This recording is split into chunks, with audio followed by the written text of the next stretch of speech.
Hey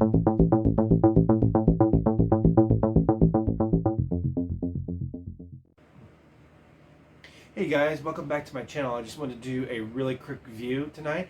I just got out of seeing the Suicide Squad tonight, the new one, the new James Gunn film, and man, I tell you what, this movie was awesome. It will, if you saw the 2016 version, this will completely make you forget that version. Okay, it's like that one never existed. I mean, although this is kind of a spiritual successor to that film, I mean, it doesn't really, I mean, only the slightest hint at that movie, but this one will completely make an event. I mean, this is just a great, awesome film. It is very super hyper violent, and there are a lot of gruesome deaths. But man, I tell you what, the character development in this movie is so much better than there was in the original. I mean, you do end up caring about the squad. You do care about the characters, and there's a lot of breakout characters in this movie. Like King Shark is great. Polka Dot Man, you end up really caring about his backstory. I mean, that's the thing. James Gunn really in this movie really goes into the backstories of all these characters, and you get emotional attachment to them, so they're not just cannon fodder like they kind of felt like in that first movie. They really good to Ratcatcher. She's really great. Her backstory, and like I said, this is very gruesome and there are a lot of deaths. So some of the characters you shouldn't get too attached to. I mean, the deaths start like right away at the beginning of the movie. I won't spoil anything. But man, this was just great time to movies. Now I do have a subscription to HBO Max, but I decided to go see this on the big screen because I heard such good things about it, and it's like something you had to see on the big screen. Yeah, you definitely need to see this on the big screen, especially for when they finally do get to Starro, the main villain. You need to see that on the big screen. It's just immense, and that's not a spoiler. You saw that in the trailers.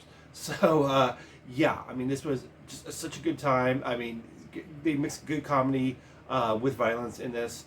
Like I said, all the characters, a lot of breakout characters in the squad. Each one to and you. I mean, James Gunn's fingerprints are all over this. Kind of like a little bit like Guardians, but amped up to like 10.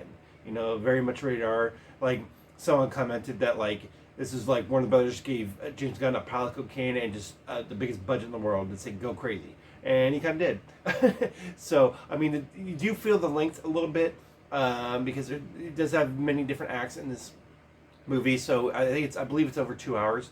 So you do, after a while, do feel the length, but it is a fun ride. So you don't mind the length of the movie because you're so engaged. Like the characters are so rich, the story is very engaging. Who's some other characters? Oh, like of course John Cena's Peacemaker is great. In fact, he's going to have a spin-off HBO series. So I'm looking forward to that. I mean, they definitely after this movie, you definitely want to see that. So in other words, Idris Elba's character, he's great, and it's great as a leader. So yeah, I mean, this movie's intense. It's just so much fun. I mean, definitely. Of course, there haven't been too many releases here, but definitely the comic book movie of the year for me, if not in recent history. Definitely one of the top that I've seen in a long time. So one of my favorite comic book movies, I definitely would say. So I highly recommend this movie.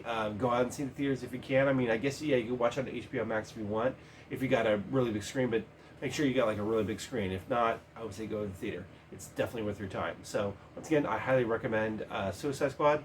Check it out, and you won't be disappointed. Once again, thanks for tuning in, guys, and like, share, and subscribe.